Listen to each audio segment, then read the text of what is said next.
Unlock Your Profits, Unlock Your Potential show on the International Business Growth Radio Network. I am your host, Jason Wally Waldron, and today I've been joined here by the amazing Chris Felton, who has been telling us, really how he rose from the ashes from being on the brink of bankruptcy and a divorce to just creating an amazing business. And he's just been sharing all sorts of wisdom. And really, Chris, thank you for sharing so openly, especially because we've talked about, money beliefs. We've talked about objective reality and our relationship to it. And I love that. That's a 4-hour seminar in itself just to get started, right? And we talked about, taking responsibility and how thinking creates your world and a lot of these other things. But I right before we broke for our 2-minute break here, we talked about something, and I alluded to, if you're a hunter, go sit in the tree stand for 2 days and be really honest with what's coming up for you in terms of emotion, right? For me personally, I'm a skier in the wintertime, and I go skiing and I sit on chairlifts alone for long periods of time, looking at the beautiful blue sky and really thinking through my life and getting back in touch with what's going on. And so we each have that, right? Some people it's golf, some people, whatever. But you actually have a very interesting story about going through this process. Your coach took you I think you said he kicked you in the face with something that ended up being one of the best gifts you ever received in your entire life. And so I'd like to just kind of open up the floor to you. Can you just tell us sort of what happened and just share that experience with us? And, we'll kind of go from there. Yeah. I mean, it was, shortly after the purse throwing incident and, just realizing that, as everyone always talks about the definition of insanity, right? Right. I had to start doing things differently. Right. And I reached out to a coach and I was actually coachable, right? Which is, yes, interesting. One of my favorite shows is The Prophet, and it's always hysterical when I watch people push back on Marcus Lemonis, who I believe is one of the best entrepreneurs on the planet. And right. Their ego's not their amigo, and they don't want to have objective reality, and they don't want to own anything, right? And they play victim and all those things. But my back was really against the wall. Yeah, I had a lot to lose. And I just encourage people to have objective reality now so that your back doesn't have to get against the wall. But I hired a coach, and he had the results in his life that I wanted. Okay. Which is important, right? That is important. There's a lot of people that coach and they don't live the results, but he had it financially, he had it spiritually, he had everything. So, I'm a recovered CPA, right? I'm a left brain guy. I'm an analytical guy. And I think it's a strategy thing. Mm-hmm, mm-hmm. That's why I'm $250,000 in debt. And so we did our first coaching session together. And he kind of, a couple of weeks before, he let me kind of whine and bitch for a couple hours about how bad my life was. and then once I was finally done whining and bitching, he said, okay, we're not ever going back there again. Yep. What are you going to do for the next hour to change your life? One of the greatest questions I ever got. Wow. What are you going to do for the next hour to change your life?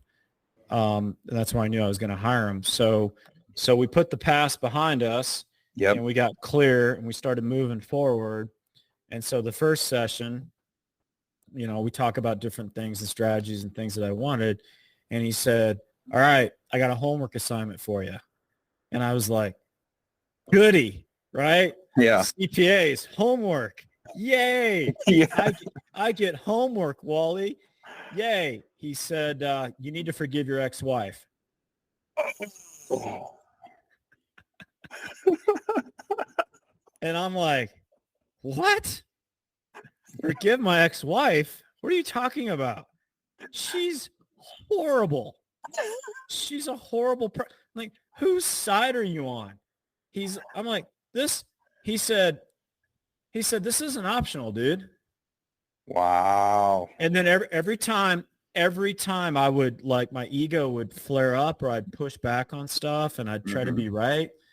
One of my chapters in my book is your need to be right will cost you your life. Yeah. That came from him. He would always ask this question, Wally, based on results, how's your way working? Oh, this guy's good, isn't he? Yeah, he passed away last February, or a couple Februaries ago. He was in his late 80s. Coach Roy Dayton, love him. Oh man. But he said, based on results, how's your way working? And I was like, and I ask my agents that all the time. They hate that question. I'm like, based on results, how's your way working? So he said that, and I'm like, not very well. Yeah. And he said, okay, it's not optional. If you don't do what I tell you to do here, I'm just going to fire you as a client. I'm going to keep your money.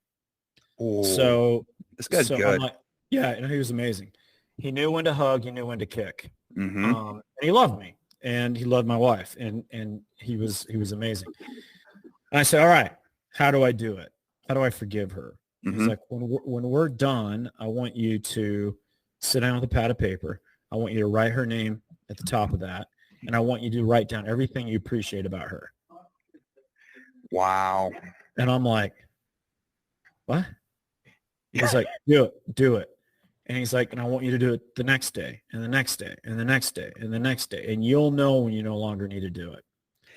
And so that's amazing. And I want to point out a couple things for the listeners here that I think are really important. And that's because you heard me say wow about 45 times and said this guy's good. And what I was really picking up on there is this guy took a stand for you and what you asked him to help you with. And importantly, when it got difficult, he did not let you off the hook. He doubled down on that stand and said, no. We've made an agreement. We're putting the past behind us. We're moving in this direction that you asked for. And kept moving you through that. And that is the sign of a good coach. And so I love that you're sharing all of this with folks, but I just want to point that out for, because it is a loaded market full of people who are not necessarily, they might call themselves a coach, but what you had there was a true coach. So please continue with that. Yeah. And he fulfilled one of my other mentors. He said, when you're clear on the benefits to others, just be relentless. Yeah. Right. And so he knew the benefit. And so anyway, so we hung up and I wrote her name at the top and I stared at a blank piece of paper for an hour. Sure. Like I couldn't come up with anything. And that's when I was super clear. I'm like, this resentment is a major leap. And I can work hard and do all the stuff that dudes do and try to put lipstick on the pig, but this is literally running a marathon with a 20-pound bowling ball. Oh, so finally at the top of the hour, I was like, okay, she's a good mom. I wrote that. She's phenomenal. Yeah. Well, the next day I found a couple other things. The next day I'm like, yeah, maybe she's supposed to be one of my greatest teachers, this. And so literally while I did the exercise for about 3 weeks, I no longer really needed to write it down. I'd be on a run or driving, but it was a daily exercise of me running through a mental list of what I appreciated about her. And what happens with the mind is you start burning new neural pathways. Yeah. And then it was, hey, Merry Christmas, Happy Thanksgiving, Happy Mother's Day, text messages, I'd go see her and, I would, my kids were big baseball players in Atlanta and, I would stand the whole game and talk to her. And I remember one time leaving the stadium and this recently divorced dad who, he stood in right field and the ex-wife stood in left field, right? Yeah, right. And watched the kids. And he's like, how do you do that? I'm like, right. What? He's like, how do you stand next to her the whole game? And I'm like, well, here's this exercise. And he looked at me like I was an alien. And so I'll kind of wrap up with a couple of stories on this. This is powerful stuff. This became so powerful. And by the way, my coach said, if you don't forgive her, you'll be a broke joke your entire life. That's what he told me. He's like, you will never let your money in if you don't forgive her. And so I watched the transformation. My kids are 19 and 22 now, thriving. She remarried to an amazing guy. I got that covered in my book of how I reconciled that. Dude, the blessings, I think in my book, in the forgiveness chapter, the blessings that flowed out of this exercise and what happened. I mean, it could fill a whole nother book. And so it Wow. was so powerful in my life, Wally, and the most requested topic of the 70 or so podcasts I've done this year. It's huge. And so I made a commitment that every time I would end a keynote, I would talk about this. Cool. And I'd come off a stage and everybody be lined up to talk to me. Yeah. And this is all they wanted to talk about, because they're like, wait. You're telling me my business sucks because I hate my ex-wife. I'm like, based on results, how's your way working? Right. Wow.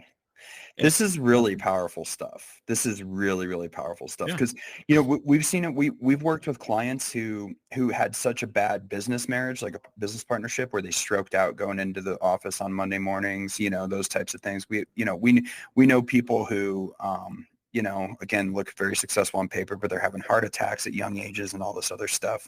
And all of that, is to say, if we can get to that place of appreciation, that place of true creation, right, which is really at the seat of why we exist and how we exist, it comes from whether you call it the man upstairs or the source, or you can call it whatever you want, but it's there.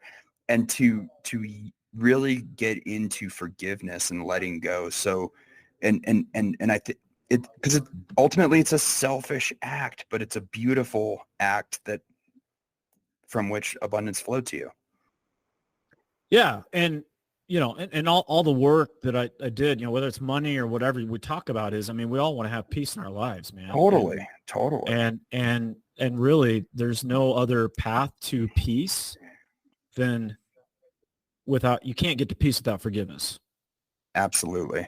Well, I think that's the quote of the day right there. And Chris, thank you for being here today. Thank you for sharing so openly with this story. And you can't get to peace without forgiveness. I think that is the quote of the day. And you can find out more about Chris at chrisfelton.me. Highly recommend his book, Think and Grow You. And Chris, thanks for being here today. Yeah, thanks, Wally. Had a blast doing this with you. All right. Y'all are listening to the Xtology, Unlock Your Profits, Unlock Your Potential show. We'll see you next time.